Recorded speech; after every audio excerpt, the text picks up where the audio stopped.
Head to tonight's sport. Mel, Australia's woeful Wimbledon over. Sam Stosur KO'd in the second round. Crunch time for Carlton. Can they end their Hawthorn hoodoo? Back to the future for Demon Jack Watts. And Cool Hand Luke's old-fashioned Aussie remedy after that ride aboard Black Caviar. Thanks, Stephen. Coming up in 10 News, road ahead. The White Knights set to ride in and save cab drivers. And the union movement's fight to give Ned Kelly a decent burial.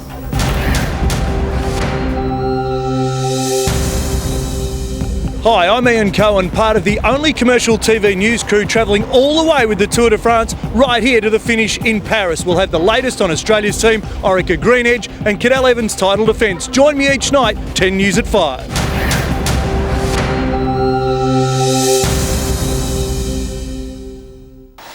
Cadel Evans' Tour de France title defence begins in Belgium on Saturday.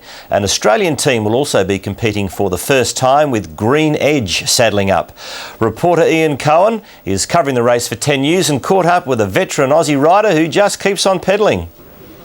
Yeah, you're right. It's pretty hard to believe, isn't it? This man is saddling up for a record 16th Tour de France. His name is Stuart O'Grady, and of course he's going to be the captain on the road for the team Orica GreenEDGE. Stewie, obviously, congratulations on doing it again. But at this time, with a couple of days to go, do you still get a little bit nervous in the lead up to this race?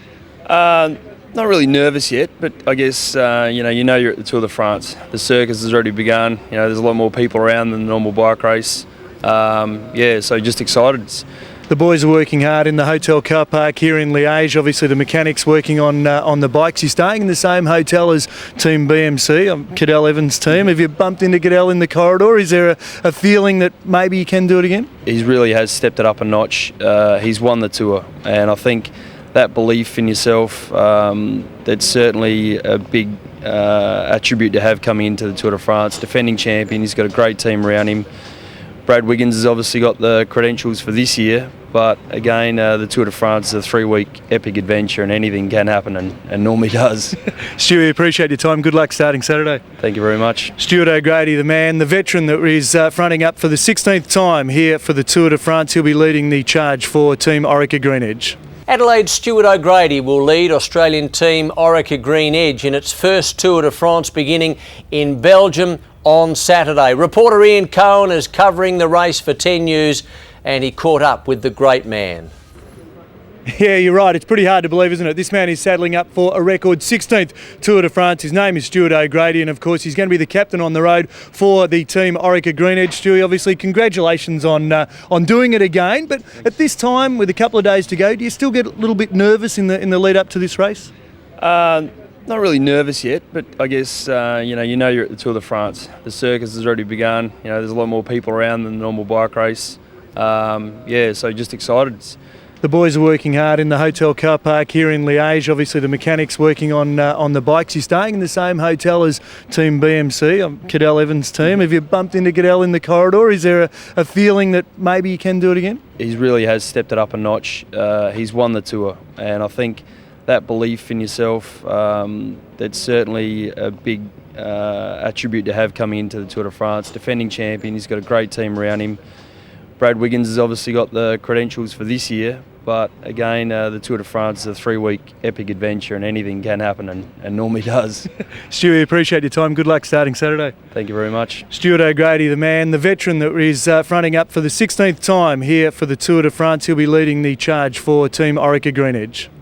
Cadel Evans' Tour de France title defence begins in Belgium on Saturday. An Australian team will also be competing for the first time, with GreenEDGE saddling up. Reporter Ian Cohen got the plum gig covering the race. I'm not jealous, and he's taken time out from sipping champagne to file this report. Well done, Ian. This is Liège, certainly part of the industrial heartland of Belgium and the scene of the Grand Depart, the start of the Tour de France this weekend. For many of the teams staying here, they don't spend so long here in town. They get out to some of the beautiful villages and open spaces to stretch their legs to the west of town. That's exactly what Orica GreenEDGE did today. Matt Goss first and foremost amongst them. He's chasing stage victories and knows he could be part of history. They've got the team here, the guys here. We've done a bit of recon over the course, and hopefully over the next few weeks we can create a bit of history for the first Aussie team to be racing the Tour de France. I've done a lot of big races, a lot of Grand Tours beforehand, so there's always a bit of pressure, and like you say, there's a bit of pressure for the stage wins, but we've really put together a perfect team for this race. Team that can win on all terrain, so I think that our goals aren't unrealistic. The Aussie team also met the Australian ambassador here in Belgium. He wanted to shake hands and wish the boys luck. As for Cadel Evans, he stretched the legs with his team BMC as well. The team's presentation is on tonight here, Belgian time, and of course the prologue is Saturday. Thank you, Ian. Probably took him all of half an hour to do that today, enjoying the good life there in Europe. Cadel Evans' Tour de France title defence begins in Belgium this weekend, with the Australian rider highly fancied to go back-to-back in the world's greatest bike race. 10 reporter Ian Cohen was at the team's official presentation in Liège ahead of the prologue tomorrow night. The moment has now arrived for Cadel Evans, with history beckoning and a chance to go back-to-back as he continues to build a legacy of one of the most decorated riders in the world. Le champion Cadel Evans!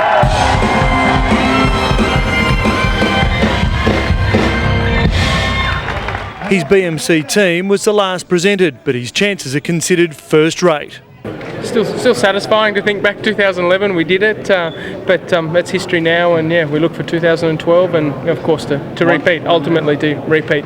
Team Sky's British star Bradley Wiggins, the man seen as most likely to curtail Cadel. Debutants Orica GreenEDGE also soaking up their place in presentation history. This year I think it's going to be a lot different. A lot of people come over to support the GreenEDGE team, the Orica GreenEDGE team, so I think it's going to be pretty special. The Ryan family finally making the dream a reality.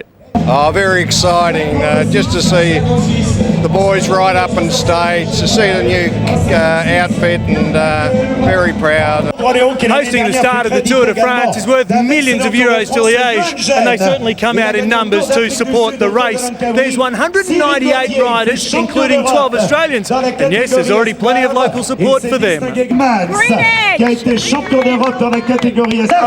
Stewie on his last tour. The riders have 3 weeks ahead in what the locals call the Big Loop, with the prologue starting Saturday. Ian Cohen in Belgium, 10 News. Well, Cadel Evans starts his Tour de France defence on the streets of Liège in Belgium tonight, and that is where we find Ian Cohen. Ian, it seems it's Australia versus Britain, with Bradley Wiggins the slight favourite and oozing in confidence. Yeah, good morning to you from Belgium, Rob. He certainly is oozing in confidence at the moment. Let's remember that if he does win, Bradley Wiggins' dad was actually an Aussie as well, so we'll be claiming that. But it's very difficult to predict a 2-horse race. There was 196 other riders in the competition as well. I spoke with Cadel Evans yesterday. His media conference was absolutely packed. Lots of international media and, of course, plenty of the Aussie contingent in there as well. But it seems that Bradley Wiggins is the man who's certainly talking it up. I mean, I don't think I've ever been this good. All the stuff we've been doing this week, now we're fresh, suggests that I'm in the form of my life. I've never gone head to head with Wiggins in a 3-week tour, so I'm guessing we'll be in for a good battle.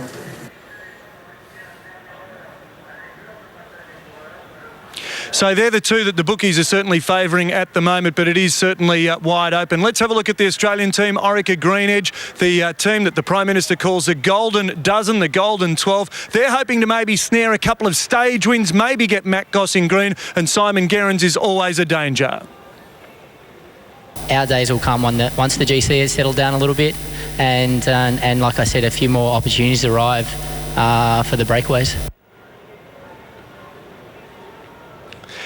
And as you can see, we're right in amongst the television compound here. The situation in Liège, it's absolutely enormous. This is a travelling circus that breaks down and reforms every single day as it travels around the Big Lap, nearly 4,000 Ks around France and also Belgium. Now, Simon Gerrans, he'll be the second rider off at 2:01 local time. That's about 4 hours. Cadel Evans will be the last rider. That will be at 5:17 local time. Rob, tomorrow when I talk to you, we'll have someone in yellow from here in Belgium. Looking forward to it. Enjoy yourself. Thank you, Ian Cohen from Liège. Well, the Tour de France is underway with defending champ Cadel Evans finishing 17 seconds off the pace in the prologue. Ian Cohen is our man on the ground in Belgium. Ian, Cadel sits 13th at the moment, but it's very early days. Yeah, look, it is early days, Rob, absolutely. We've got another 3,500 kilometres to travel around Belgium and, of course, France as well. Today's stage takes us down towards Luxembourg. We'll get to that in just a moment. But have a look at the eyes of the defending champion as he was warming up, Cadel Evans. He was like a caged lion, just rolling backwards and forwards. He was the last rider to leave the stage here at Liège and then scorched around the 6.5 kilometre track. But he is 17 seconds down on Cantarella, who is for the 22nd time in yellow after having a fall in April at the Tour of Flanders. So good news for Cantarella. As for Evans, well, he says, I only want to be in yellow on one occasion. Ultimately, you take it the day before Paris like last year, but I don't know if that's going to be possible this year. We'll take it one day at a time, and now 17 seconds down, we're a little way off it just yet. Brett Lancaster was the best of the Aussies. Now, he was 11 seconds behind the leader and finished in 6th, so that's certainly a good start for Orica GreenEDGE. His teammate Simon Gerrans had a sneak preview of today's 198-kilometre stage. Yeah, I'll try and be around the mark, but it's going to be the really crucial part. It's going to be positioning with a couple of K to go. There's a steep little climb there, and if you start that in great position, then you're every chance of going for the win. So today's stage will get underway from here at Liège. It doesn't finish all that far away, but it is a big loop of 198 kilometres going to the south of this certainly industrial town here in Belgium. We'll have more details for you tomorrow, Rob. All right, look forward to it. Thank you, Ian. Ian Cohen in Liège. Well, Cadel Evans remains well placed in his Tour de France title defence, heading into stage 2, 17 seconds behind the overall leader, Fabian Cancellara.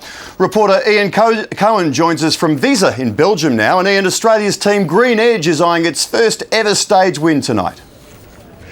Yes, you're quite right. Tonight's stage certainly gives the Orica GreenEDGE boys another opportunity to just refine that sprint train a little and also the run to the line. It's 207 kilometres from Vizay to Tournai, and Cadel Evans, his fight continues. Let's have a look at how stage 1 unfolded.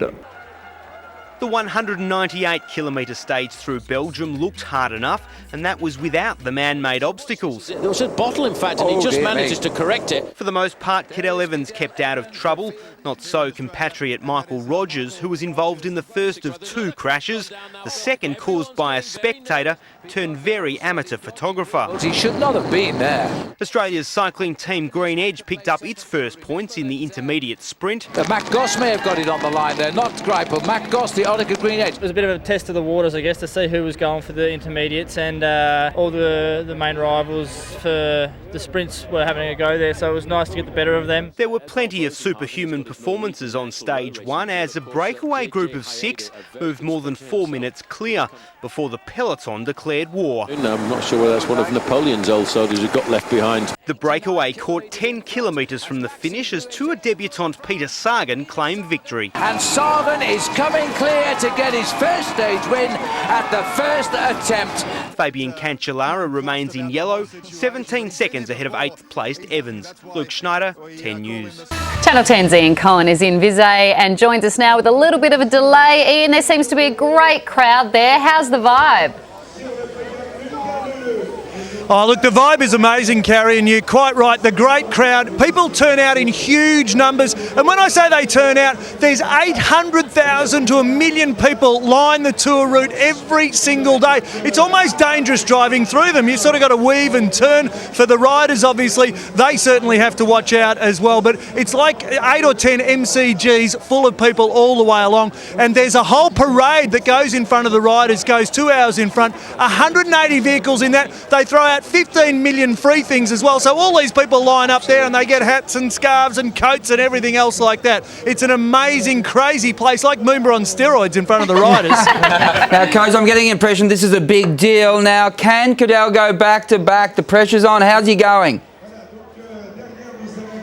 Yeah, look, Cadel at the moment sits 17 seconds behind Fabian Cancellara, who's in yellow. Of course, he's a great rider, 23rd time in yellow. Cadel 17 seconds behind him. That's no particular drama, but Bradley Wiggins is only 7 seconds behind Cancellara, so there's a 10-second gap there. Bradley Wiggins rides for the Sky team. He's one of the guys that's going to be a genuine chance to take it off Cadel, and he's half a was an Aussie, so if he wins, we'll half claim him. If he loses, then he's just one of those Brits.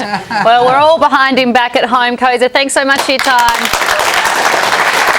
What a great event that is. Just brilliant. Well, Team Sky rider Mark Cavendish has underlined his standing as the world's best road sprinter, securing his 21st career Tour de France stage win overnight. Cavendish pipped Australian GreenEDGE rider Matt Goss in a thrilling finish, and reporter Ian Cohen is covering the Tour for 10 News. And Ian, Goss will fancy his chances though in tonight's third stage.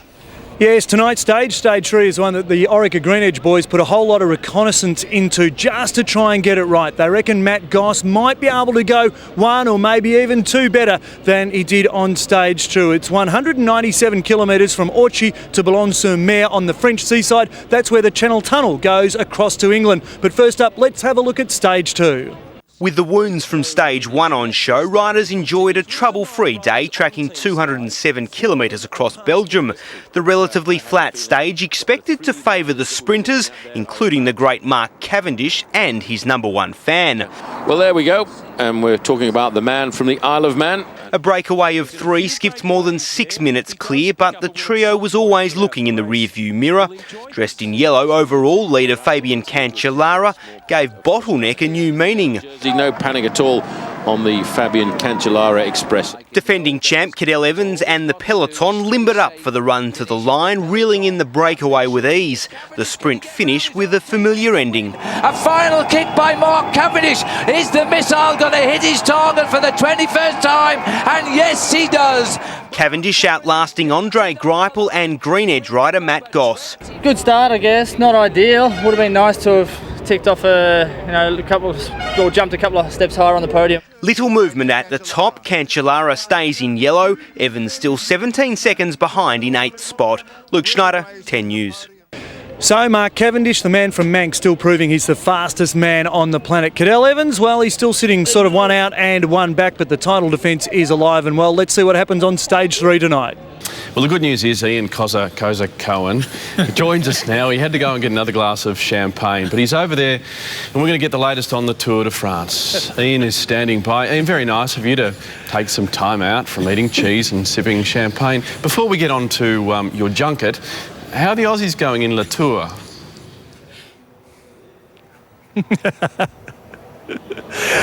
The sound of sweet bitterness in your voice, Bradley. I can hear it from here. But La Tour for the Aussies is not going too badly. The way it sits at the moment is Cancellara is the man in yellow. Bradley Wiggins, who's Cadel's main opponent, the Englishman, he's 7 seconds behind. And then Cadel Evans is another 10 seconds behind him. So that's the way it stands at the moment. You can certainly lose a Grand Tour in the first week, but as far as winning a Grand Tour, well, you can't do that. So they're all just wanting to hang in there at the moment. They're a little bit nervous. The riders are just having to settle things down at the moment. Now, as far as Orica GreenEDGE goes, they were hoping Matt Goss would be able to win yesterday's stage. Today, though, they're really hoping here at Boulogne-sur-Mer that he might be able to outpoint the likes of Sagan to come up this hill. It's quite a steep rise up to the top of Boulogne-sur-Mer, and they're hoping that maybe he can get the first stage win for Orica GreenEDGE.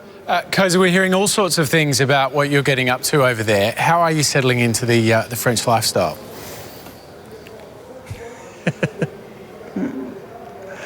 Well, I tell you what, the French lifestyle, as you know, Hamish, is fairly relaxed, but this place goes absolutely nuts for the Tour de France. It's amazing to see, and there are people just lining. Today's stage is 197 kilometres, and they line all the 197 Ks through villages, up and down hills, through the valleys. They go absolutely mad, and you drive through some villages, and they're just sipping a nice little cafe in there, or maybe having a nice little glass of vino as they're coming through. There's a huge merchandising thing. They give out this sort of stuff as well. Have a look at this sort of hat. So millions of them go out, and this is actually what the young rider gets. This is the Skoda prize. So there you go. I'm just about ready to go. Maybe I'm the best young rider or best merchandise. I'll have more for you later. Good look, though. Excellent. Really good. Australian GreenEDGE rider Simon Gerrans escaped relatively unharmed despite a nasty crash in what proved a testing third stage at the Tour de France overnight. Reporter Ian Cohen joins us live from the start of stage 4. And Ian, what can riders expect tonight? Well, Rob, they can certainly expect a fairly windy encounter because we're here at Albertville, a population of 25,000 people. As you can see, most of them have turned out for the start. They'll then head down the northwestern coast of France before turning inland to get to Rouen. It's about 214 kilometres. Orica GreenEDGE is certainly still chasing that first stage win. Fabian Cancellara will start a fifth day in yellow, and Peter Sagan has certainly been the story of the tour so far. We had plenty of carnage yesterday. We lost 2 riders. Let's have a look at how stage 3 unfolded. With Belgium behind them, riders travelled 197 kilometres from the east to the wicked west of France. There was the occasional stop for directions, as plenty wanted a close-up look of the 5-man breakaway. They skipped more than 4 minutes clear, leaving a trail of carnage behind. Fortunately, it wasn't a high-speed fall, so they should be okay. That was the most minor crash of the day. There were plenty more. Oh, there's a big crash. Well, that's happened at the back, and we're looking at the front. That is amazing. Further down the road, Australian GreenEDGE rider Simon Gerrans came to grief. Oh, crash. Gerrans flung from his bike into barbed wire fencing. Well, you're sort of just probably more in shock from landing on your head at 60k now than anything else. And I couldn't get my arm out until actually someone else hit the barbed wire fence and give it a rattle, and then I was able to sort of get my arm out of there. But yeah, there's only a couple of scratches. I look like I've been attacked by a wild cat, I think. With plenty of Aussie support, Cadel Evans again stayed out of trouble. He's 7th overall, 17 seconds behind leader Fabian Cancellara. Rising star Peter Sagan took the win. Sagan is coming clear to win his second stage. 2 out of 3 ain't bad for the man nicknamed Forrest Gump, hence the running celebrations. Luke Schneider, 10 News. Australian rider Simon Gerrans escaped relatively unharmed despite a nasty crash in what proved a testing third stage at the Tour de France. With Belgium conquered, the race is now firmly on French soil, and that's where we find reporter Ian Cohen. Well, while plenty of the spectators are enjoying some of the famous French hospitality, for the riders, they're gearing up for stage 4. 214 k's from Abbeville to Rouen. It's the third longest stage on the tour. Stage 3, Peter Sagan again dominated. Simon Gerrans lucky to escape after being catapulted through a fence. Let's have a look at the stage 3 highlights. With Belgium behind them, riders travelled 197 kilometres from the east to the wicked west of France. There was the occasional stop for directions, as plenty wanted a close-up look of the 5-man breakaway. They skipped more than 4 minutes clear, leaving a trail of carnage behind. Fortunately, it wasn't a high-speed fall, so they should be okay. That was the most minor crash of the day. There were plenty more. Oh, there's a big crash.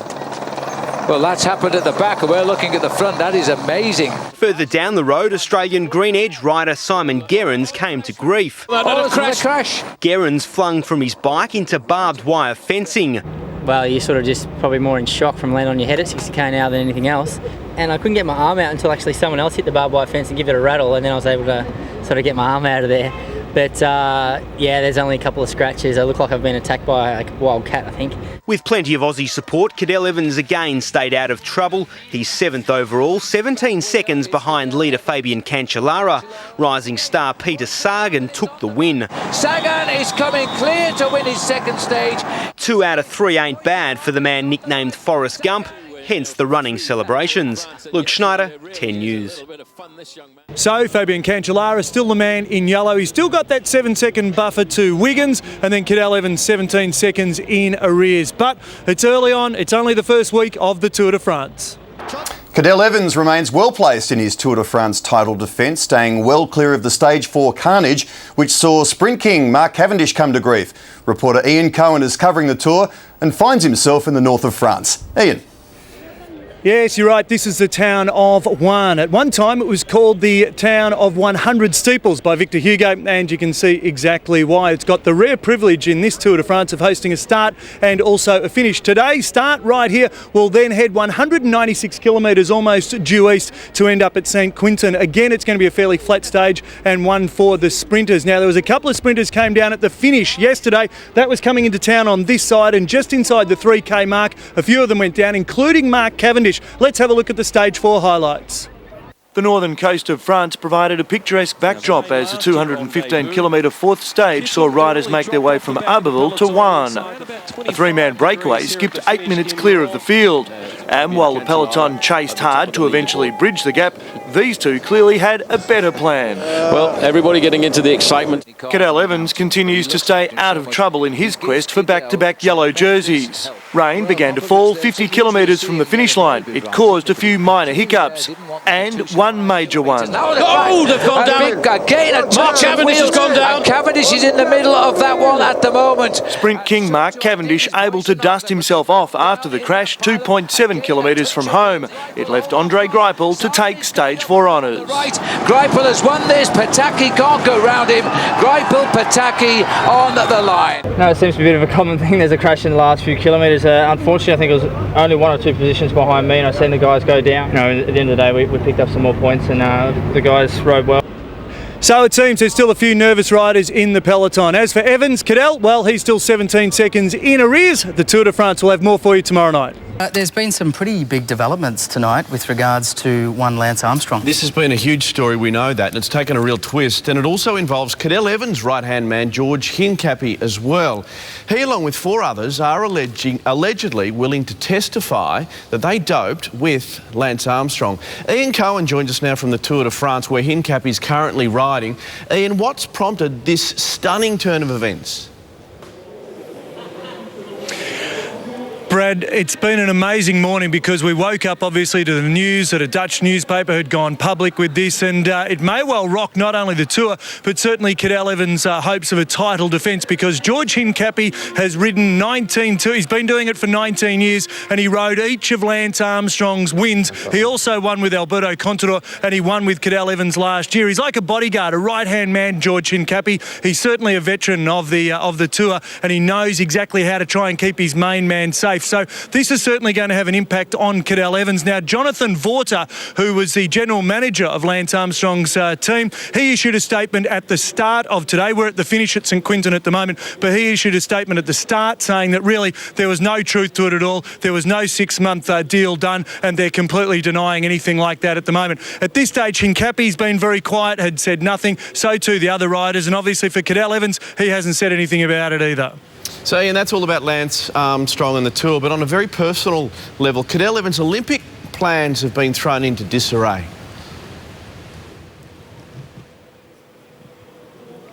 Yeah, this is quite sad, Brad, because in actual fact, he's this young boy he calls a little man, Rebel, who's a 20-month-old baby he adopted from Ethiopia. Well, because he's still travelling on an Ethiopian passport, he's been denied visas to get into the UK to watch his dad race in the Olympics. So it's a really disappointing story. Obviously, the Evans family are fairly upset about it, and they've tweeted the like saying that, look, they're very, very disappointed. Visa issues have been ongoing, though, for young Rebel, and it's something that they're going to have to sort out, obviously, if they want to travel further with him in the future. But that's disappointing for Cadel on a personal level. The Lance Armstrong story is certainly a big, big story here. And obviously, as far as Cadel Evans goes, the George Hincapie factor in that could well have an impact on Cadel's race. Yeah, a lot to talk about there at the Tour de France, Ian. Thank you. We really appreciate your time.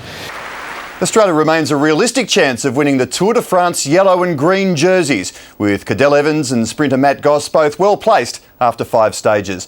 Reporter Ian Cohen is covering the Tour for 10 years and, like the riders, is particularly looking forward to tonight's stage. Ian. Yes, I'm certainly going to be enjoying tonight's stage because it starts in Epernay, the French champagne capital, 30,000 acres under vine, making that wonderful French bubbly stuff. It'll then travel 207 k's across the northwest of France to the town of Metz. As for last night's stage, so close yet so far again for Orica GreenEDGE. Cadel Evans with plenty on his mind, and you can feel the underlying tension regarding the Lance Armstrong doping allegations here at the Tour de France. Let's have a look at stage 5. The day began in controversy with Cadel Evans' BMC teammate George Hincapie confirming he's testified against 7-time winner Lance Armstrong for alleged doping. You know, I'm just disappointed that this is being brought up once again. Cadel obviously is focused on winning the Tour, and I'm here to try to help him do that, and I'm going to continue to do that and try not to let anything get in my mind besides that. Riders headed due east on the 196-kilometre 5th stage. Again, it proved hungry work for the peloton, which was forced to chase a 4-man breakaway. Overall leader Fabian Cancellara, mellow in yellow. A big kiss to my family. At one stage, the field trailed the breakaway by more than 4 minutes, but the gap was bridged despite a hiccup 3 kilometres from the finish. And there's a crash in the peloton, we can hear. There it is. American sprinter Tyler Farrar was the main casualty, crashing for the 4th time in 5 days. A furious Farrar storming a rival team's bus after the race. As the stage reached its crescendo, the leading quartet was nabbed in the final few hundred metres.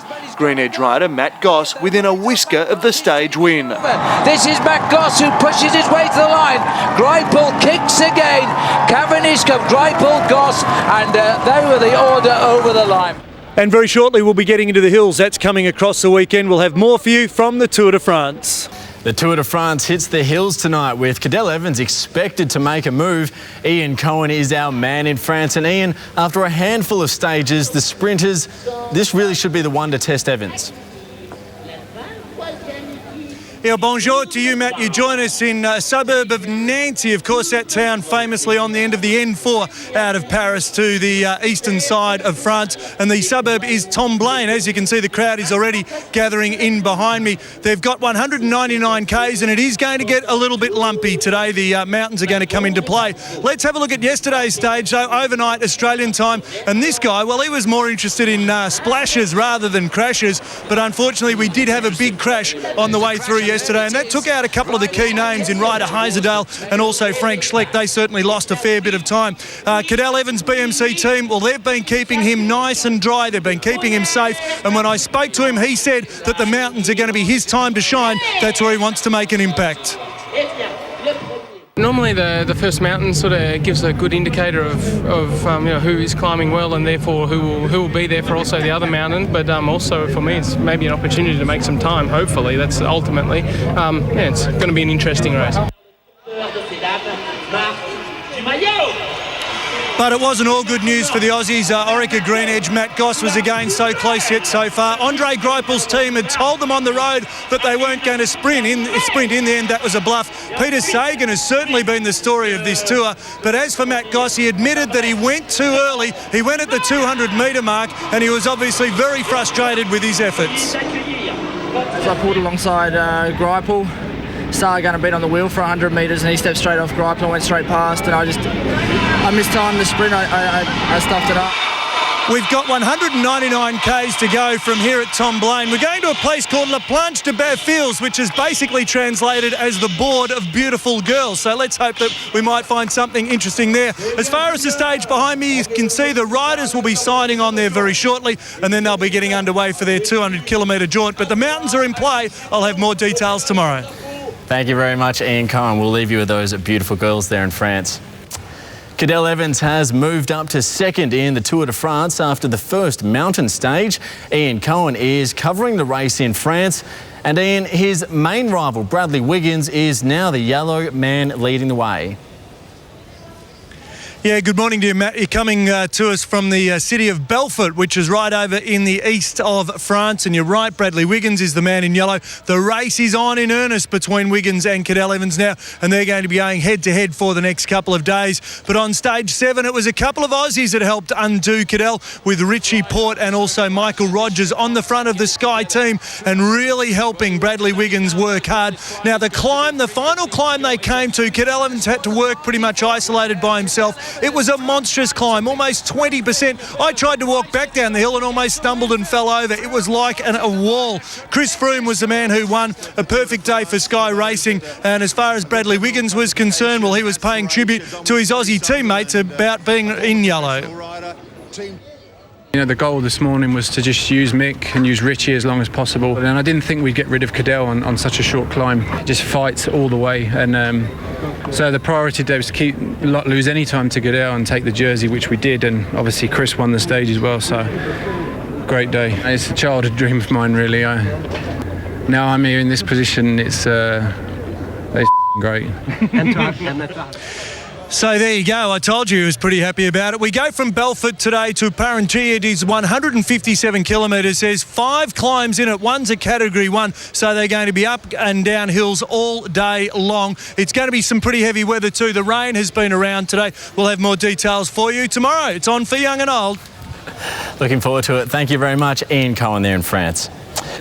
Cadel Evans remains in second place, just 10 seconds off the pace after 8 stages at the Tour de France.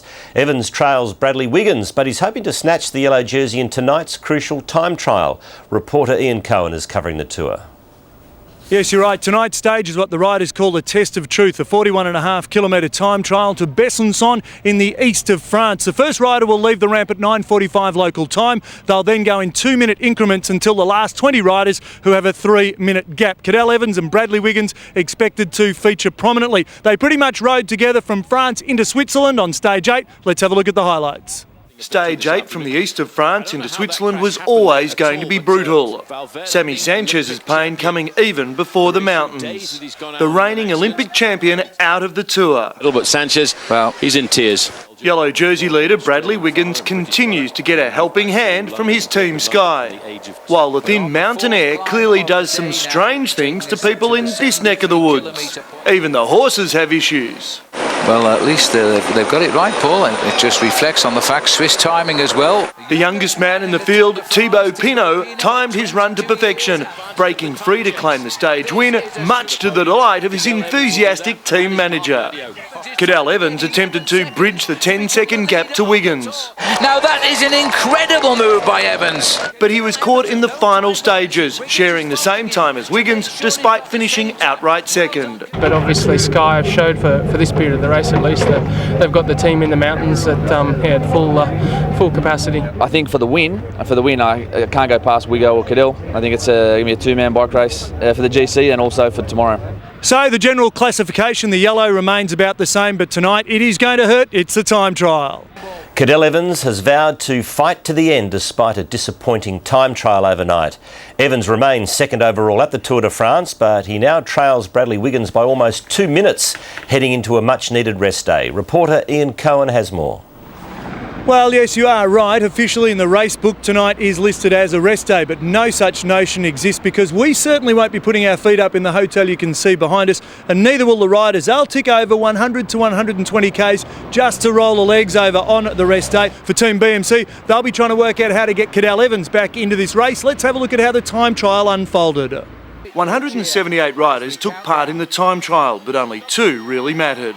Defending champ Cadel Evans was second last to head off. He sprints into the corridor of noise now. Right behind him, yellow jersey leader Bradley Wiggins, a specialist at this form of racing. And while the Aussie showed plenty of cheek early, the time gap widened the longer the stage went on. It's a tough day for Cadel Evans, I fear. By the end, Evans had clocked the 6th fastest time.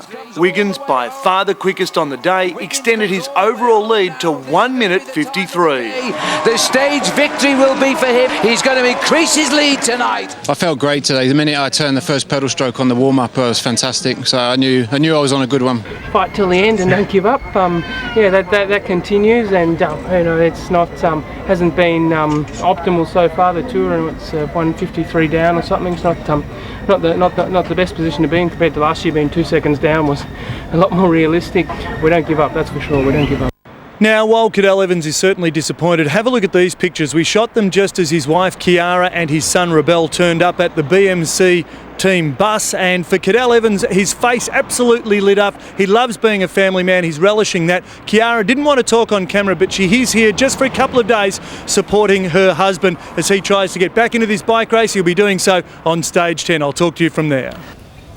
Cadel Evans has told 10 News he will fight to the end, despite a disappointing time trial overnight. Evans remains second overall at the Tour de France, but he now trails Bradley Wiggins by almost 2 minutes. Ian Cohen has more. 178 riders took part in the time trial, but only 2 really mattered. Defending champ Cadel Evans was second last to head off. He sprints into the corridor of noise now. Right behind him, yellow jersey leader Bradley Wiggins, a specialist at this form of racing. And while the Aussie showed plenty of cheek early, the time gap widened the longer the stage went on. It's a tough day for Cadel Evans, I fear. By the end, Evans had clocked the 6th fastest time. Wiggins, by far the quickest on the day, extended his overall lead to 1 minute 53. The The stage victory will be for him. He's going to increase his lead tonight. I felt great today. The minute I turned the first pedal stroke on the warm-up, it was fantastic. So I knew I was on a good one. Fight till the end and don't give up. That continues, and it's not hasn't been optimal so far. The tour, and it's 153 down or something. It's not the best position to be in compared to last year. Being 2 seconds down was a lot more realistic. We don't give up, that's for sure. We don't give up. And while Cadel Evans might be disappointed, have a look at the smile that came onto his face when his wife Kiara and his son Rebel turned up at the Team BMC bus after the race. He's relishing being a family man. His wife didn't want to talk on camera, but she is here supporting her husband and obviously hoping he can get back into the race come stage 10. Ian Cohen in France for 10 News. French rider Remy Di Gregorio has been kicked out of the Tour de France after being arrested overnight following the first doping allegations of this year's race. It was a rest day for riders, but even that proved thirsty work for Cadel Evans' son. Second overall, Evans believes leader Bradley Wiggins is vulnerable. He doesn't have much of a history over 3 weeks when you compare him to someone like me or Menchov or Nibali even.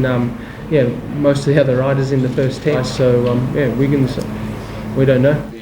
Evans trails Wiggins by 1 minute 53 with the race heading into the Alps tonight. Meantime, Australian rider Matt Lloyd has withdrawn from the race with a broken elbow. Lloyd was one of a record contingent of 12 Aussie riders at this year's tour, and reporter Ian Cohen has taken a closer look at how our riders are mixing it with the world's best. For Australian cycling, the defending champion is clearly the most recognised name in the sport. But that means nothing to those who share his heritage, but not his team colours. I guess at the end of the day, it's your job, and it's to topple Cadel. It's what you get paid to do, and there is always a bit of a healthy respect there between the Aussies. 40 Australian riders have pedalled the big lap, none more than Stuart O'Grady, who's in his 16th tour. There's just so much more Australian hype around the tour. A few years ago, we're lucky to see an Aussie flag on the side of the road, and now we're here with the defending champion and our own team. There are 12 Australian riders spread over 7 teams this year, sharing a unique brotherhood. Every now and then you tend to help out the Aussie guys, mainly because there's a general rapport there that you don't have with the other ones, but nonetheless from time to time I think we can manage to help each other out on a different level, so it's beneficial. There's a little bit of time for catch up, and especially on the last day running to Paris where it's relatively calm and then easy going, we always manage to get an Australian photo done every year. But maybe the final word on our French Foreign Legion should go to the man who became the first non-European to ever wear the leader's yellow jersey here in France. In 1981, that's exactly what Phil Anderson did, helping pioneer an Aussie assault on the world's biggest bike race. It'd be a dream come true. Like I never would have thought I would have seen an Australian team over here, let alone an Australian on the Champs-Élysées in the yellow like we did last year. In France, Ian Cohen, 10 News. Sport. Yeah, we're going to head straight to France. Hamish, defending Tour de France champion Cadel Evans will tonight hope to cut into Bradley Wiggins' lead as the riders head into the high mountains for the first time. Ian Cohen is our man on the ground. Ian, many think this is where Cadel has the wood on Wiggins. Absolutely, Brad. Good evening to you and good morning here in France. But you're quite right, because if he can climb and climb efficiently and climb well, then maybe he can get back inside that 1 minute 53 advantage that the Brit has at the moment. Good news, though, for Australia on today's stage to here at Belgrade. We've actually got Simon Gerrans and Matt Goss from Orica GreenEDGE in a 25-man breakaway. Gerrans, we know, is a former Tour de France stage winner. He can do it in the mountains, and let's hope that there might be some success for him today. They're currently 6.5 minutes ahead of the peloton. But for Wiggins and for Cadel, it's really become a 2-horse race for that general classification. Cadel, though, has questioned whether Bradley Wiggins has got the stamina to go the full 3 weeks. Now, when I asked Wiggins about that, well, he replied in glowing terms about the Australian. I don't for 1 minute underestimate Cadel and what he's capable of doing. I mean, we're in a dream scenario at the moment, almost 2 minutes on him. We saw how he won last year, so I expect to fight every inch of the way to Paris. And Ian, disappointingly, it hasn't taken long for the Tour to have its first drug scandal.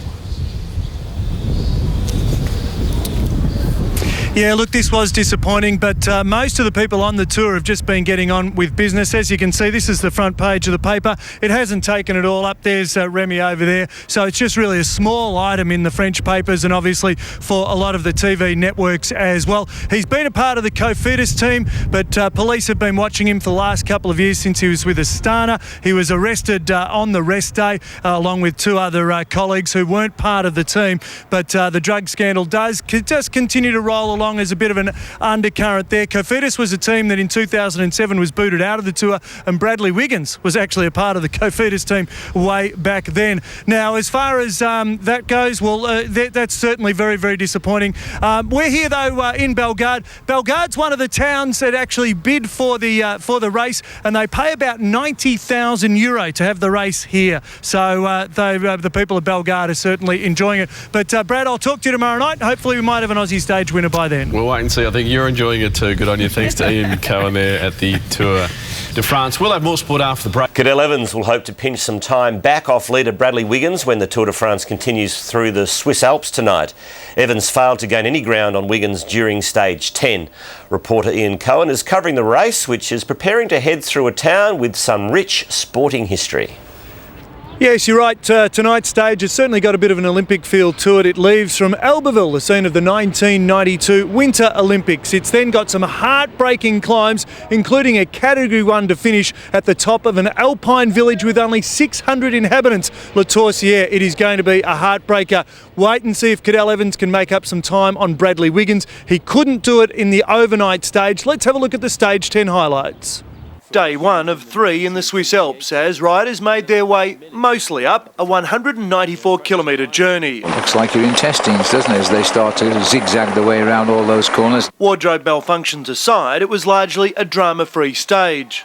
Despite a number of breakaways, overall leader Bradley Wiggins and our own Cadel Evans stayed cool among the peloton as French cyclist Thomas Vauclair won the gruelling stage. I've never seen a sprint quite as slow as this. Earlier, Wiggins' Aussie teammate Michael Rogers suffered a tyre puncture, but he recovered to team with compatriot Richie Porte, allowing Wiggins to keep his 1 minute 53-second buffer over Evans. They make my job so much easier because, Richie did the whole climb virtually on the front. GreenEDGE rider Matt Goss won the intermediate sprint, closing the gap on green jersey leader Peter Sagan. I try to hold on green jersey. For now I have green jersey, no Matthew Goss. One mistake and you can close 40 points, 50 points. There's 60 points on the road every day, 65 points on the road every day, so anything can happen. So Orica GreenEDGE's Matt Goss just being able to eke back a couple of points on Peter Sagan for the sprinters' green jersey. We'll wait and see what unfolds tonight. It is going to be one of the toughest stages yet. Cadel Evans is hoping to pinch some time back off leader Bradley Wiggins when the Tour de France continues through the Swiss Alps, and that occurs tonight. Evans failed to gain any ground on Wiggins during stage 10, the most brutal trek so far. Day 1 of 3 in the Swiss Alps as riders made their way mostly up a 194-kilometre journey. Looks like you're in testings, doesn't it, as they start to zigzag the way around all those corners. Wardrobe malfunctions aside, it was largely a drama-free stage. Despite a number of breakaways, overall leader Bradley Wiggins and our own Cadel Evans stayed cool among the peloton as French cyclist Thomas Vauclair won the gruelling stage. I've never seen a sprint quite as slow as this. Earlier, Wiggins' Aussie teammate Michael Rogers suffered a tyre puncture, but he recovered to team with compatriot Richie Porte, allowing Wiggins to keep his 1 minute 53-second buffer over Evans. They make my job so much easier because, Richie did the whole climb virtually on the front. GreenEDGE rider Matt Goss won the intermediate sprint, closing the gap on green jersey leader Peter Sagan. I try to hold on green jersey. For now I have green jersey, no Matthew Goss.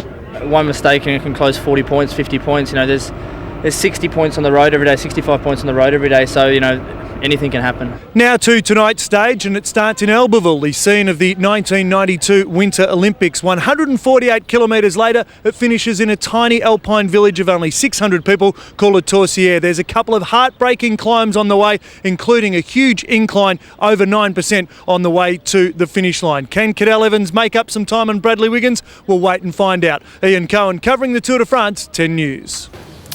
Cadel Evans will again take to the mountains tonight, trying to chip away his frustrating deficit for the Tour de France yellow jersey.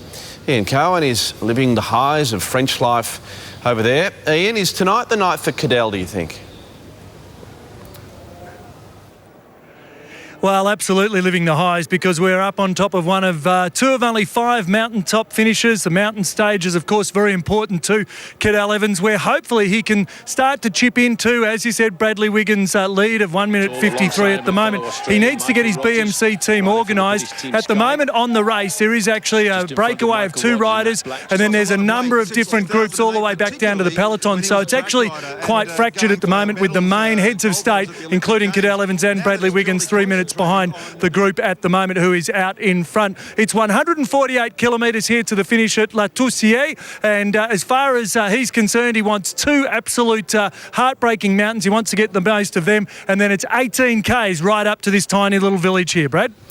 Ian, you're starting to sound quite French, actually. Now, I know you've been flat out. You may not have noticed, but the scenery around where you are, it's quite stunning, isn't it? Absolutely stunning. You wouldn't believe it. Obviously, you can see the snow on the Alps over that shoulder there. And bear in mind, it's the middle of winter, so that's how high we are. And this little village here has got only 600 inhabitants normally, but has 310 kilometres worth of ski runs. It's one of the biggest in the area, so enormously popular here. And the scenery has just been extraordinary. The drive here was amazing. Lots of characters on the road, lots of Aussies on the road. We'll bring them to you in the late news later in the week or early next week as well, because there's some amazing people and some amazing sights. But I tell you what, Cadel Evans wants to get tout de suite to La Toussier, and then we'll all be happy about that. Yeah, not quite sure what you said, and I think the altitude's going to his head. I think he said winter. Winter here, of course. Summer there. Summer there. Looks beautiful too. Cadel Evans will need a minor miracle to win this year's Tour de France after losing valuable time to leader Bradley Wiggins during last night's brutal stage in the Alps. Reporter Ian Cohen is covering the race for 10 News and has more on Cadel's nightmare in the mountains. Yes, you're right. The title defence for Cadel Evans is now very much on the ropes, and he could be in for more pain tonight. It's a 226-kilometre stage, the longest stage on the tour, and Friday the 13th might be unlucky if indeed Team Sky decide to turn the screws on Team BMC. There's 2 very steep climbs in the first 80 Ks. It then flattens out before a final little pinch into the finish line at St John de Marianne. Now, for Cadel Evans, obviously stage 11 was really where he was brought undone. Let's have a look at the highlights. Down and all but out, an exhausted Cadel Evans barely able to walk or talk after a taxing stage in the Alps, which looks certain to end his title defence. Cadel Evans is looking to be in trouble here. Evans cracked on a steep climb 6 kilometres from the finish. He lost more than a minute to leader Bradley Wiggins and now trails the yellow jersey leader by 3 minutes 19. You believe the title defence is still alive? It's getting more and more complicated. More than 3 minutes is complicated, knowing also that you have the time trial at the end. That disappointed, of course. I think that when you are here to defend a title like this, but we have done great until now. Stage 11 was the most picturesque so far, and while most of the riding was done uphill, competitors certainly struggled just as much going down. Evans made an early attempt to catch Wiggins off guard. There's Cadel. That's the attack. That was the plan, because he's put TJ up the road, and now Cadel Evans has launched an attack. But Team Sky was too strong, reeling him in with ease. Cadel now 4th overall, the stage won by Frenchman Pierre Rolland. So it looks like more alpine stages are awaiting for Cadel Evans, and Bradley Wiggins, of course, is very much in the box seat now. We'll wait and see how it unfolds tonight. Well, the Tour de France has captivated millions, but none more so than the fans that line the picturesque course. Every day they are out in force, and our own Ian Cohen joined the sideline celebrations. This is a hidden gem of the Tour de France that only the locals get to see. It's not televised, but for over 80 years has been almost as popular as the race itself, if not more. Vive le Tour de France! At the start and the finish, and all parts in between, it's a 45-minute long extravaganza of advertising with typical French flair. C'est super sympa, il fait beau, le soleil est là, voilà. And if you know Parlez-vous français, I think this is what she meant to say. It's very, very good. Thank you. The overexcited models are stunning. The experience a sensory overload. This parade is absolutely amazing. It's almost endless. There's 180 cars and over 600 people involved on the road every day. And the sponsors pay between $300,000 and $600,000 just to get their vehicles involved. But more importantly for these people and the folks in the towns and the cities, they give away 15 million free products throughout the tour. The advertising caravan debuted in 1930 and has built a unique tradition, with 39% of spectators turning up just to see it and not the race. Even the voice of cycling impressed. This is the jamboree. This is the Tour de France that brings together the whole world, and not just the world of cycling anymore.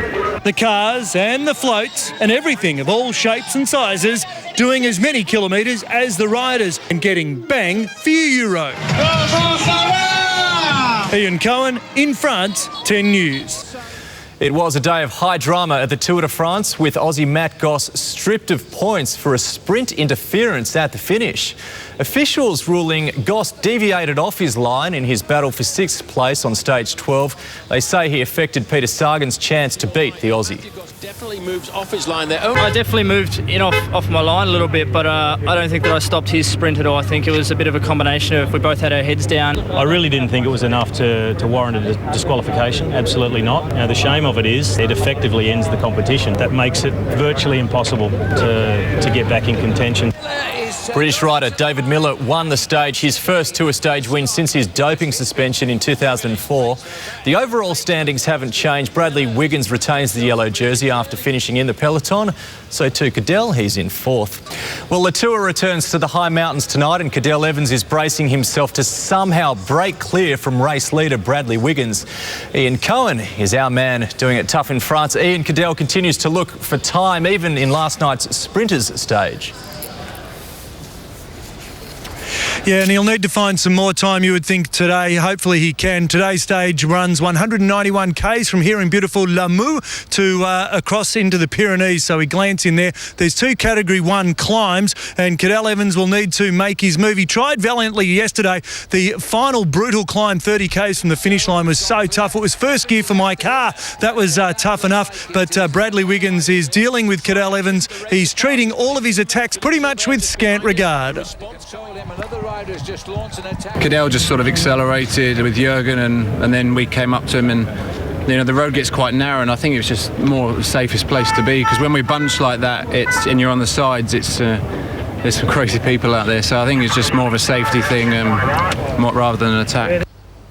Now, Wiggins has been so dominant, so too have the Brits. 4 of the British Olympic team have won stages here, including Froome, Cavendish, Miller and, of course, Wiggins. As for the Aussies, though, not going so well. Brett Lancaster involved in a bit of a spill again yesterday, and Orica GreenEDGE have called off the race for the green jersey. They've finished in spots 2nd, 3rd, 4th, 5th, 6th and 7th. They're yet to chase that maiden win here in France. Let's hope maybe it can come in the coming days, but it is going to be another very tough one. Andre Greipel and Peter Sagan, of course, were the ones that fought out the sprint battle, with Andre Greipel winning that one, and between them they've got half a dozen stage wins, so Sagan and Greipel have certainly been dominant. As far as the Australians are concerned, as I said, Orica GreenEDGE still chasing that stage win. We'll wait and find out. We'll have more details for you tomorrow, Rob, but another monster stage ahead. You bet, Ian. Thank you. A furious Cadel Evans says he hopes karma will come to those who dangerously scattered tacks on the 14th stage at the Tour de France. Reporter Ian Cohen joins us live from Summerton in France. And Ian, what are organisers saying about yesterday's sabotage? Well, Stephen, it's amazing because organisers, like everyone here, are pretty well shell-shocked to the fact that this could happen. But when you have a look at the crowds that are sometimes 4 and 5 deep, the way they can get so close to the riders, it's almost a surprise that nothing like this has happened before at the Tour de France. But the tacks were laid out on the road on the final summit, and I spoke with John Lalong, who is Cadel Evans' director sportif, basically his coach, and he showed me the tack that he actually pulled out of one of Cadel Evans' punctures. Now, Cadel Evans had 3 3 particular punctures, and John Lalong was just amazed that he managed to get through it. There has been a police investigation launched, and Jean-Francois Pichot, he said that really we were lucky to escape with just one rider breaking a collarbone. So extraordinary scenes here. It was quite amazing. The riders unified, and let's hope we don't see it again. But everyone here is amazed that something like this has happened on the world's biggest bike race. Stage 15, that goes from Samartan to Pau, but stage 14 centred around just one thing. What began as a relaxing 14th stage turned into chaos 24 kilometres from the finish. Oh, Evans has had a flat tyre at the top of the climb. Evans with a rear tyre puncture. His teammates and the BMC team car nowhere to be seen. Cadel Evans is losing a huge amount of time here. Further investigation revealed tacks had been thrown onto the road just before the summit of the last climb. 3 punctures. Yeah, all tacks, I think. Nails, protesters or some kind-hearted people on the road trying to ruin my season. I don't know what the word I have to use for this, but it's criminal because it's a lot of risk already for the riders in the downhill, and the crashes were happening today, and all the risk that they were taking with this was pretty insane. Evans was forced to stop on 3 separate occasions, but overall leader Bradley Wiggins and the peloton graciously slowed to allow Evans to catch up. The stage wind had gone, we'd finished the climb, no one had attacked or got away, and there was nothing left in the bike race really, so it just seemed the honourable thing to unite a little bit, and no one wants to benefit through somebody else's misfortunes. Hopefully in life karma comes around. Did it make the descent very treacherous though, because you were always looking out for these things? No, at 70k an hour you can't see tacks on the road, but well, my main thing was it just happened to me 3 times and at crucial moments. Luis Leon Sanchez was the strongest rider of the breakaway, winning the stage. Wiggins and Evans finished on the same time, with Cadel still 3 minutes and 19 seconds back in 4th place. At the Tour de France, Ian Cohen, 10 News. A furious Cadel Evans says he hopes karma will come to those who dangerously scattered tacks on the 14th stage at the Tour de France. Reporter Ian Cohen joins us now from France. Ian, what are organisers saying about this dreadful sabotage?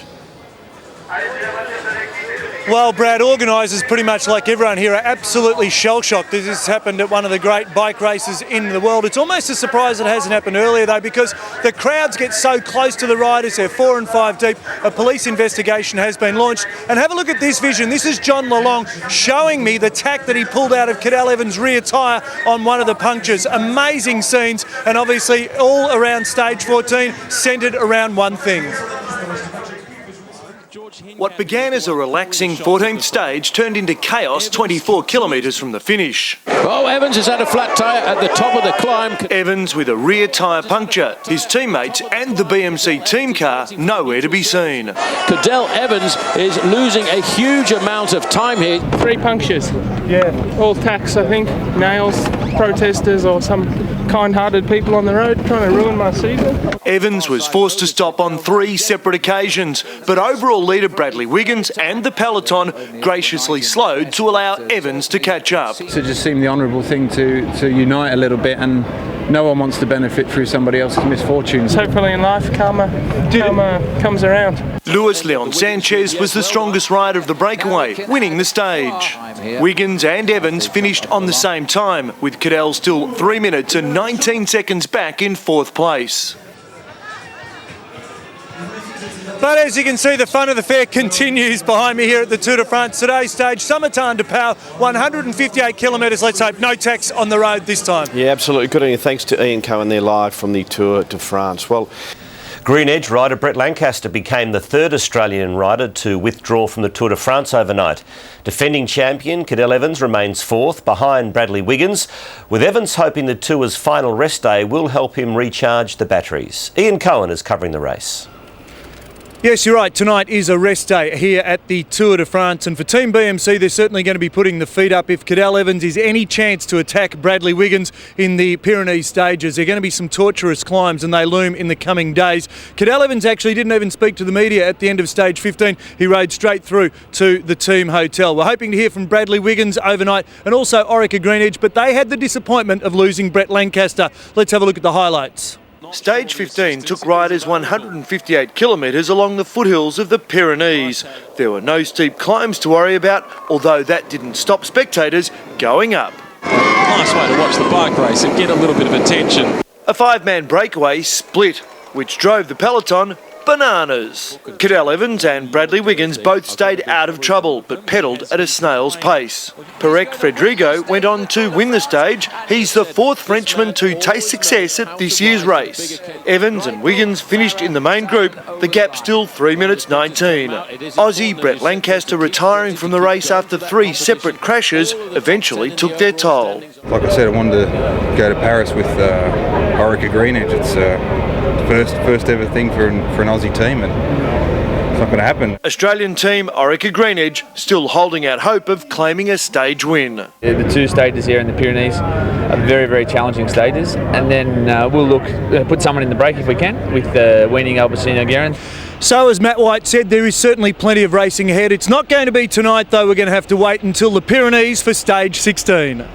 Team Radio Shack's future at the Tour de France is under a cloud after Luxembourg rider Frank Schleck was booted off the team following a positive drug test. Reporter Ian Cohen is covering the Tour for 10 News, and Ian, Schleck is one of the biggest names in the sport, so this must have come as a shock.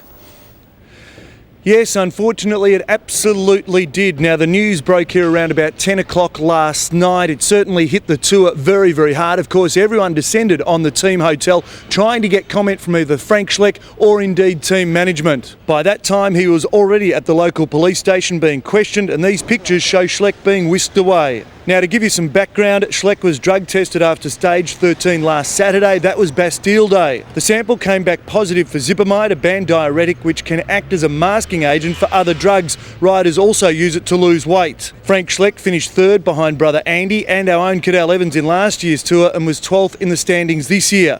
He's now been kicked out of the race by his team Radio Shack. That's of course the same outfit of 7-time Tour winner Lance Armstrong, who himself is subject to ongoing doping investigations.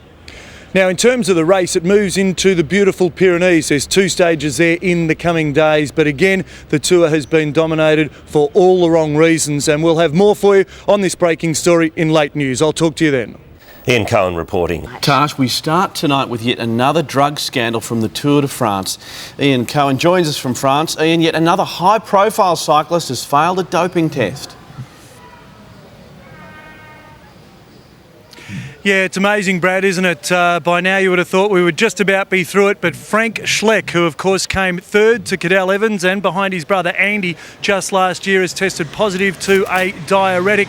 Now, the test was taken on Bastille Day, which was last weekend. It was revealed to him last night over here, and he was taken to the police station. He says he voluntarily went there, but obviously the police have become involved as well after what they're calling an adverse analytical finding. So there was scenes there last night as everyone was scrambling to try and find more information. He has been withdrawn from the race to prepare for his defence. He can get the B sample tested, and we'll wait and see what happens for that. The team arrived at the start today. Obviously plenty of activity around the team bus. He was in 12th position, some 9 minutes behind Bradley Wiggins, and as I said, was third behind his brother Andy and Cadel Evans. Jens Voigt, who is a teammate of him at Radio Shack, an experienced rider, he said everyone was shell-shocked. What consequences it will have or it could have, and how we keep going in this situation. It's, as you can imagine, it's a pretty tough and difficult situation.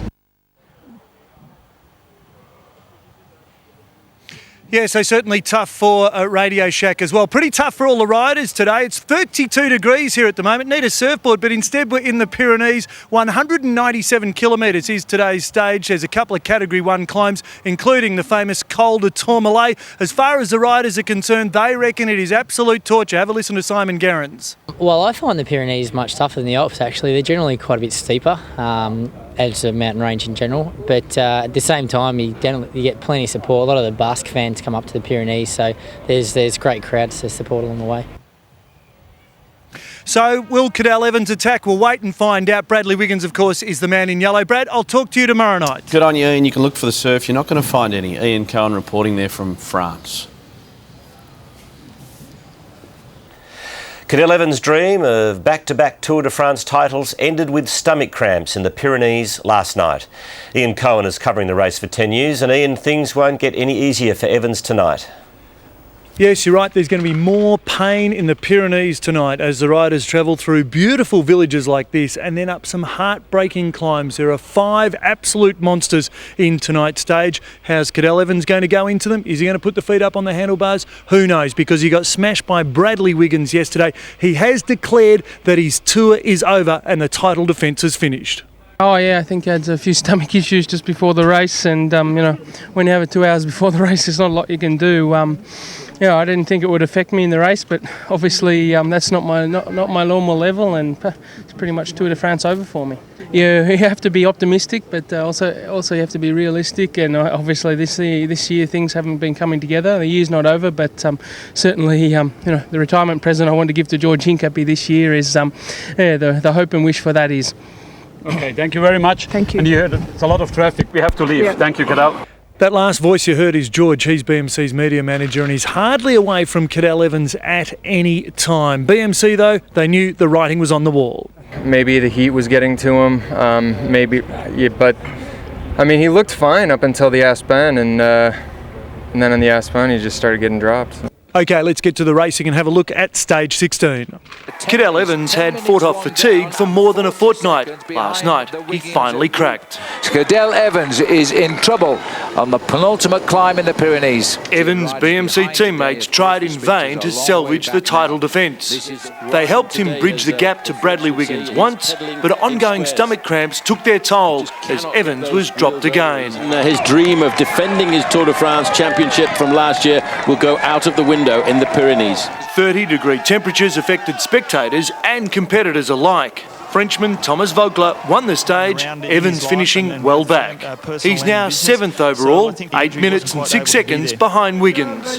Covering the Tour de France, Ian Cohen, 10 News. Well, Cadel Evans concedes he's got no hope at all of winning this year's Tour de France, unfortunately. His dream of back-to-back titles ended with stomach cramps in the Pyrenees. Evans losing a further 5 minutes to race leader Bradley Wiggins. Cadel Evans had fought off fatigue for more than a fortnight. Last night, he finally cracked. Cadel Evans is in trouble on the penultimate climb in the Pyrenees. Evans' BMC teammates tried in vain to salvage the title defence. They helped him bridge the gap to Bradley Wiggins once, but ongoing stomach cramps took their toll as Evans was dropped again. His dream of defending his Tour de France championship from last year will go out of the window in the Pyrenees. Yeah, I didn't think it would affect me in the race, but obviously that's not my normal level, and it's pretty much Tour de France over for me. You have to be optimistic, but also you have to be realistic, and obviously this year things haven't been coming together. Maybe the heat was getting to him, but I mean, he looked fine up until the Aspen, and then on the Aspen he just started getting dropped. 30-degree temperatures affected spectators and competitors alike. Frenchman Thomas Vogler won the stage, Evans finishing well back. He's now 7th overall, 8 minutes and 6 seconds behind Wiggins. Now to tonight's stage, and there's certainly going to be more pain in the Pyrenees. 143 kilometres, admittedly, some of it through beautiful villages like this, but plenty up high mountains. There's 5 heartbreaking climbs on stage 17. Covering the Tour de France, Ian Cohen, 10 News. Well done. Unfortunately, there will be no repeat of last year's heroics by Cadel Evans. That was good. Hey, Ian Cohen joins us from France. Ian, even Evans concedes his hopes are pretty much done and dusted. This is very disappointing, isn't it? Yeah, it certainly is. Sounds like you're having a good time, though. But for Cadel Evans, obviously, the Pyrenees have really been a source of pain for him. They've been absolutely brutal, and so too have the Sky team, Bradley Wiggins as well. They really broke him on one climb overnight and then buried him on another, and he is now 8 minutes behind the leader's yellow jersey. So his tour is over. He's declared that. He was very emotional when I spoke to him at the bus yesterday. As far as Orica GreenEDGE go, well, they've got a rider in the breakaway at the moment who's 2 minutes up the road, Peter Weaning. There's an 8-man breakaway, so fingers crossed for them. But they've also set themselves for Friday's stage, tomorrow's stage, and also for Sunday, which would be an historic win on the Champs-Élysées. You can see the camper vans behind me. We're on the Périgord, which is the final climb here in the Pyrenees, and this rolling festival of the road is just amazing. The size and scale of it, haven't seen anything like this before. There's 15, 16 million spectators watch it as it rolls along the road. There's 100 TV channels here broadcasting in a huge TV compound, and as you can see, there are spectators that just line it all the way. Some of those wonderful characters that we see. So, Brad, we're going to follow it all the way to the Champs-Élysées. Let's hope maybe we can score an Australian win. But next time I speak to you guys on the late news, it'll be from London. I'll be crossing over there for the Olympics and more. Obviously, fantastic, hopefully, road cycling to come with 5 of the guys from here that will be representing Australia wearing the green and gold. Brad? Yeah, terrific. We'll talk to you in London. A great job there at the Tour de France. Thanks very much to Ian Cohen.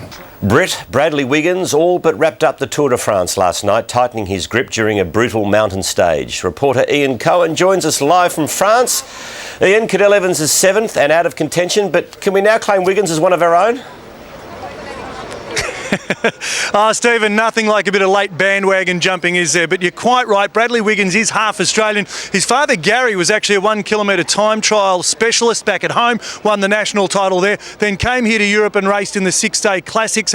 Mary met his wife, who was English born, and Bradley Wiggins was actually born in Belgium. But yes, he is half Australian, and he's certainly doing very well at the moment. He has been estranged from his father, who passed away in 2008 for about the last 15 years, though. But as for last night's stage, it was all about Alejandro Valverde. He actually stormed to the front, got a lead of 2 minutes over the chasing group, but in the end only won by 19 seconds, so that was good for the Spaniard. Wiggins and Froome, well, Wiggins leads his teammate Chris Froome by 2 minutes and 5 seconds. There is a lot of talk of maybe that there's not so much harmony in the Sky team, but they're certainly getting the job done. Now, Cadel Evans, he's really going to have to focus on the Olympics from now. His tour is done and dusted. He's 9 minutes 57 seconds behind the leader, and his title defence is over.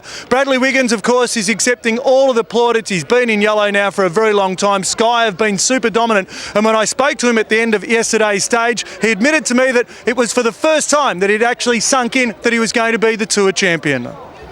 The minute we went over the Peyresourde, I knew that perhaps I just won the Tour, because I saw Nibali had cracked. I allowed myself at that point to drift, really, and thinking of lots of things. Tell us about the emotion, tell us about the feeling, what's in the guts now? Well, I mean, these are the stages that everyone said, you know, perhaps I would not win the Tour with these kind of real Pyrenean stages, and I've passed those tests. Okay, Liv, we've lost audio. No, you're back. No, we've lost Ian, but anyway, great report and half his luck being over there. Bradley Wiggins completed the final stage of the Tour de France without a hiccup to secure Britain's first ever yellow jersey. Reporter Ian Cohen is in Paris with a wrap-up of the last day. Ian. It was history in the making here at the Champs-Élysées in more ways than one. Orica GreenEDGE becoming the first Australian team to complete the tour, and Bradley Wiggins, the first British rider to claim the leader's yellow jersey. Half Australian, remember. I spoke to him as he made his way through the huge crowds here in Paris after he was crowned. Just take us through your feelings at the moment. It's different to how I felt 24 hours ago, really, and I've had a day to soak it in yesterday, and today we were just 100% concentrating on the lead out for Cav, so obviously it was a different focus, and now I'm just trying to go in with the flow, getting pulled left and right, and it's not real at the moment. He's absolutely dominated this race with a lead of over 3 minutes to his teammate Chris Froome, and while some other riders hit the turf, he worked very hard for Mark Cavendish, leading the team into the final sprint, the Manx missile collecting his 4th consecutive stage win on this famous street. And while there were celebrations there, clearly for the likes of Cadel Evans, he had a different taste and had time for family. Orica GreenEDGE, a unique place in history as the first Australian team to compete in the world's biggest bike race. We have arrived, and every team has not only looked at what the riders have done, but also the support team. We're going to go away from this and come back next year a lot more experienced, and I'm sure that a little bit more success. These young blokes still need a couple of old dogs around to teach them tricks, so yeah, probably do another one, I reckon. So the Olympics now looms for many of these riders, but for the Tour de France next year at the same time, it will be celebrating its 100th edition. Ian Cohen in Paris.